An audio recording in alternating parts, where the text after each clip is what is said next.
on social media saying, based on the highly provocative statements of the former president of Russia, Medvedev, who is now the deputy chairman of the Security Council of the Russian Federation, I have ordered 2 nuclear submarines to be positioned in the appropriate regions just in case these foolish and inflammatory statements are more than just that. Words are very important and can often lead to unintended consequences. I hope this will not be one of those instances. Thank you for your attention to this matter. Hal Kempfer is here. Hal, let's just get to the point here. Is this a big deal? You know, it's interesting. It is and it isn't. The big deal is that we're actually talking about positioning nuclear submarines. That's something we just don't talk about ever. It's called the silent service for a reason. We don't talk about where we're putting our nuclear subs. We don't talk about where we're sending our nuclear subs with nuclear missiles. And they're called boomers. And I should mention that he didn't say boomers. He didn't say nuclear weapons, armed submarines. He just said nuclear submarines. All of our attack submarines are technically nuclear submarines. So certainly everybody's reading into it. You know, it's like, oh, we're putting our nuclear, inferring that we're putting our nuclear missile armed submarines or boomers in position to attack Russia should we need to. But he didn't say he was putting them in position necessarily to attack Russia. He just said they're putting them in their appropriate positions or appropriate areas. Again, one could look at that and read into it many different things. What do you mean by appropriate areas? Are they close to Russia? Are they not close to Russia? Is this any different than were they in inappropriate areas before? So there's a lot of ways to look at this, but the fact the president even used this type of language, it's a little bit new. And some would say a little bit escalatory, if you will. But certainly Dmitry Medvedev's just over-the-top rhetoric that he's had constantly, where he is the nuclear saber rattler. I mean, he has been, every time you turn around, he's saying something about their nuclear arsenal and remember we're a nuclear armed nation and blah, blah, blah. And anyway, so I find it interesting that he's kind of getting for the first time sort of the same thing that he's been putting out. Rather interesting.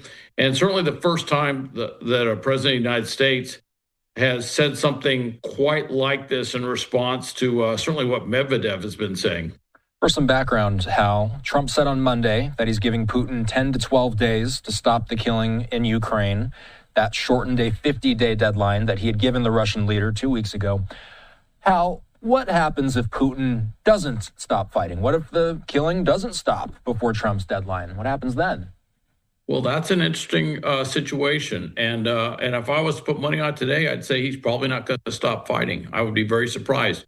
But what can happen, as you saw, India is getting a 35% tariff put on it.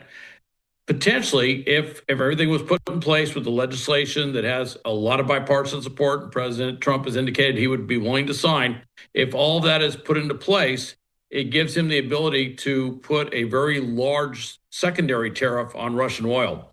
About 40% of the imported oil that India gets comes from Russia. That's significant. Before the war started, it was about 1%. So that gives you an idea of how important that is. They've been buying up that cheap oil. India is kind of giving signs that they've got other sources for that oil. If Russia loses India as a market for its oil, that's going to be a huge hit on Russian revenues. And then China is the other country. They buy a lot of Russian oil, too. I think China is going to be a little bit tougher to work that through in terms of, the secondary tariffs and having Xi put pressure onto Russia and some other things. But India looks like that could happen pretty quick should that occur. And that goes into Russia's ability to pay for the war. That goes into Russia's ability to raise revenue, to pay for the military, to pay for everything they're doing. And that would significantly degrade Russia's ability to continue this war at the same level. And let him remember his favorite films about the Walking Dead, as well as how dangerous a dead hand that does not exist in nature can be. The dead hand is a Soviet-era automatic nuclear retaliation system. Its mention a not-so-subtle jab at American nerves.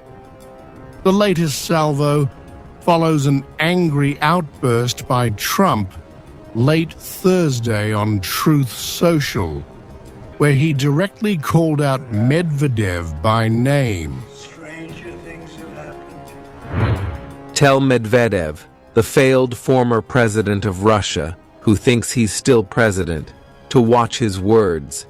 He's entering very dangerous territory. They can take their dead economies down together for all I care. Playing the ultimatum game with Russia, 50 days or 10. He should remember two things. Russia isn't Israel or even Iran. Each new ultimatum is a threat and a step towards war. Not between Russia and Ukraine, but with his own country. Don't go down the Sleepy Joe road. Trump's threats against me and his personal network Truth, which he banned from operating in our country. Where are the submarines being deployed? The nuclear submarines? Say it? Where are being deployed the nuclear submarines? Oh yeah, well we had to do that. We just have to be careful. And a threat was made and we didn't think it was appropriate, so I have to be very careful. So I do that on the basis of safety for our people.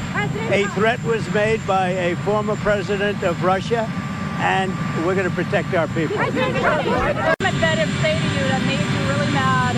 Well, you just have to read what he said. He was talking about nuclear. When you talk about nuclear, we have to be prepared, and we're totally prepared.